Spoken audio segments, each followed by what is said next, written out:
Hi అందరికీ నమస్తే. నేను మీ డాక్టర్ అంజయ్య. ఇవాళ గ్యాస్ట్రిక్ రిలేటెడ్ ప్రాబ్లమ్స్ గురించి తెలుసుకుందాం. అన్ని రోగాలకు కేంద్ర బిందువు మూల కారణమైన ఈ గ్యాస్ట్రిక్ ప్రాబ్లంను అందరూ సాధారణంగా తీసుకుంటారు. కానీ ఇది సాధారణమైనది అయితే కాదు. ఇది చాలా డేంజర్. ఇది ఒక్కసారిగా మనల్ని పడేయదు. మెల్లమెల్లగా మన ఎనర్జీని, మన యొక్క సామర్థ్యాన్ని తగ్గిస్తూ ఉంటుంది. ఇంకా ఈ ప్రాబ్లమ్స్ ఏంటి, గ్యాస్ట్రిక్ రిలేటెడ్ ప్రాబ్లమ్స్ ఏంటియో ఒక్కొక్కటిగా చూద్దాం. GERD అని ఒకటి ఉంటుంది, గ్యాస్ట్రో ఈసోఫేగల్ రిఫ్లెక్స్ డిసీజ్. ఇది చాలా రోజుల పాటు గ్యాసు రిలీజ్ అవుతూనే ఉంటే, గ్యాస్ట్రిక్ సంబంధించిన ఫుడ్స్ మనం తీసుకుంటూనే ఉంటే, ఈ ఫాస్ట్ ఫుడ్స్ వెంట పరిగెడుతూనే ఉంటే, లేదా హైపర్ స్ట్రెస్ మెయింటైన్ అవుతూ ఉంటే గ్యాస్ రిలీజ్ అవుతూనే ఉంటుంది. ఈ గ్యాస్ ఎక్కడికి పోవాలి? అయితే కిందికన్నా పోవాలి, లేకపోతే మీదికన్నా పోవాలి. కడుపులో నుంచి కిందికి పోయేంత పోతుంది. ఇంకా ఎక్కువ రిలీజ్ అయితే ఏం చేస్తుంది? కడుపులో పట్టక పైకి వస్తూ ఉంటుంది. పైకి వస్తుంది అని అంటే మనకు ఈసోఫేగల్లో ఒక స్పింక్టర్ ఉంటుంది. కింద లోయర్ ఈసోఫేగల్ స్పింక్టర్, ఇక్కడ పైన అప్పర్ ఈసోఫేగల్ స్పింక్టర్ ఉంటుంది. సో ఈ కిందున్న స్పింక్టరు ఇట్లా వాల్వ్ కలిగి ఉంటుంది. అది లీక్ అవుతుంది. లీక్ అయితే గ్యాస్ అనేది పైకి వస్తుంది. పైకి వచ్చి మెల్లగా ఈసోఫేగస్లోకి వస్తుంది. అది తెలిసి రావచ్చు, సైలెంట్గా మనకు తెలియకుండా కూడా రావచ్చు. ఇదే కొన్ని రోజుల పాటు కొనసాగితే ఈసోఫేగల్ స్ట్రక్చర్ కూడా మారిపోతూ ఉంటుంది. చాలా ప్రమాదం ఇది. చాలా ఏళ్ల పాటు కొనసాగితే మనిషి డిప్రెషన్లోకి వెళ్ళే అవకాశం కూడా ఉంది. దీని రిలేటెడ్ ప్రాబ్లమ్స్ ఇంకా చాలా ఉంటాయి. ఇదే ఒక పెద్ద టాపిక్ చెప్పాలంటే. సరే, ఇంకా దీని తర్వాతది gastritis, inflammation of the stomach. ఇక ఇన్ఫ్లమేషన్ వచ్చింది అని అంటే అది కదలదు. కదిలినా కానీ విపరీతమైన కడుపు నొప్పి లేస్తూ ఉంటుంది. అసలు భరించలేనంత నొప్పి వస్తుంది కడుపులో. దీన్ని గ్యాస్ట్రైటిస్ అంటారు. ఇంకా తర్వాతది పెప్టిక్ అల్సర్స్. పెప్టిక్ అల్సర్స్ అంటే ఏంటంటే మన కడుపులోనే ఒక షీత్ ఉంటుంది. షీత్ అది ప్రొటెక్టివ్ లేయర్ అన్నట్టు. మన కడుపులో మన కడుపును కాపాడే ఒక ప్రొటెక్టివ్ లేయర్. ఆ ప్రొటెక్టివ్ లేయరు HCl అనే ఒక దాన్ని ఏమంటారు, హైడ్రోక్లోరిక్ ఆమ్లం. ఆ ఆమ్లము మన బాడీలోకి వచ్చినా సరే మన బాడీకి ఏం కాకుండా చూసేంత కెపాసిటీ కలిగి ఉంటుంది ఆ లేయరు. అది ఎక్కువగా రిలీజ్ అవ్వడం వల్ల ఏమవుతుంది? మెల్లగా మెల్లగా మెల్లగా ప్రొటెక్టివ్ లేయరు క్షీణించడం జరుగుతూ ఉంటుంది. అట్లా ఎక్కడో ఒక ఆడ క్షీణిస్తే ఆ క్షీణించిన చోట ఇది అల్సర్గా కన్వర్ట్ అవుతుంది. పుండు తయారవుతుంది. మెల్లమెల్లగా పుండు ఎక్కువ అవుతూ ఉంటుంది. దాన్ని పెప్టిక్ అల్సర్స్ అంటారు, లేదా స్టమక్ అల్సర్స్ అని కూడా పిలుస్తారు. దీని తర్వాతది చాలా రేర్ డిసీజ్. అది చాలా తక్కువ మందిలో వస్తుంది. ఇది అసలు అంటే 1,000,000 మందిలో ఒకరికిద్దరికి రావచ్చు. చాలా రేరు.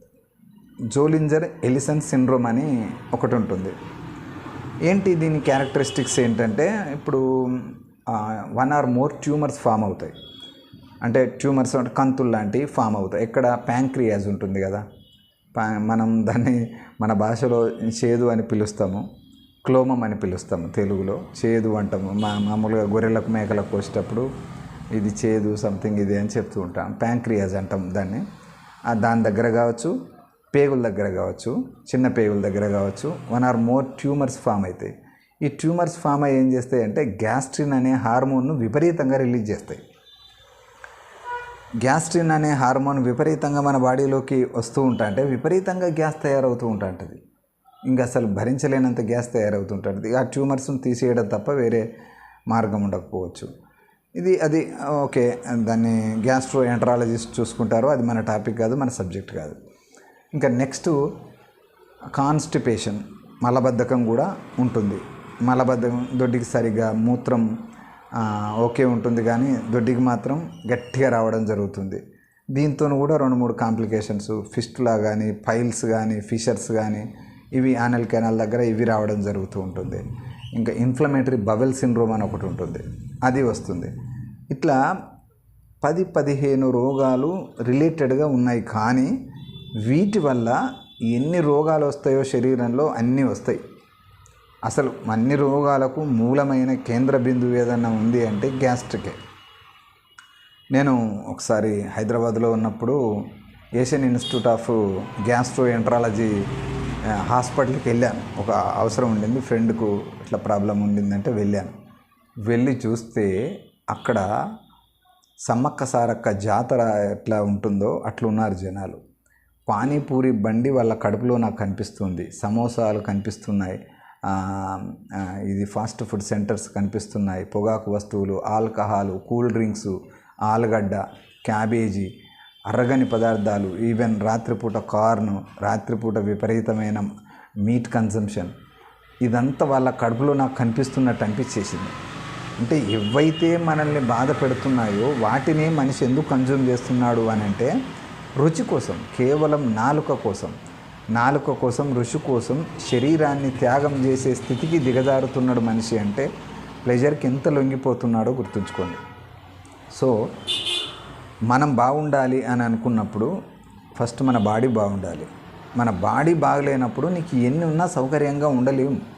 ఊరికే అది ఆహాన్ని సాటిస్ఫై చేసుకోవడం తప్ప నిజంగా సంతృప్తిగా మనం మన బాడీ సౌకర్యంగా లేనప్పుడు ఉండలేము. సో మన బాడీ సౌకర్యంగా ఉండాలంటే మనం యాసిడిటీకి ఖచ్చితంగా వ్యతిరేకంగా ఉండి తీరాలి. యాంటాసిడ్ మందులు వేసుకొని జీవించడం కంటే ఎవి తింటే యాసిడిటీ వస్తుందో వాటిని వదులుకోవడం చాలా ఈజీ, ఉత్తమం. సో ఏది ఏమైనా గ్యాస్ ట్రబుల్ వచ్చింది అని అంటే క్వాలిఫైడ్ గ్యాస్ట్రోఎంట్రాలజిస్ట్ యొక్క సలహా తీసుకొని ఆయన ఏం తినమంటారు, ఏం తినద్దంటారు అవన్నీ సరిగ్గా పాటించండి. ఒక క్రమబద్ధమైన గ్యాస్ ట్రబుల్ ఉన్నోళ్ళు కూడా హెవీ ఎక్సర్సైజ్ చేయకూడదని చెప్తారు. అది మంచిది కాదు కూడా. గ్యాస్ ట్రబుల్ ఉన్నోళ్ళు హెవీ ఎక్సర్సైజ్ కూడా చేయకూడదు. మామూలు మోడరేట్ ఎక్సర్సైజ్ చేసి మెడిటేషన్, స్ట్రెస్ తగ్గించుకొని మెడిటేషన్ చేసి దాని తర్వాత ఏవైతే మన శరీరానికి తొందరగా అరుగుతున్నాయో, ఇబ్బంది లేకుండా ఉంటుందో అవి తినడం ఉత్తమం. Thank you.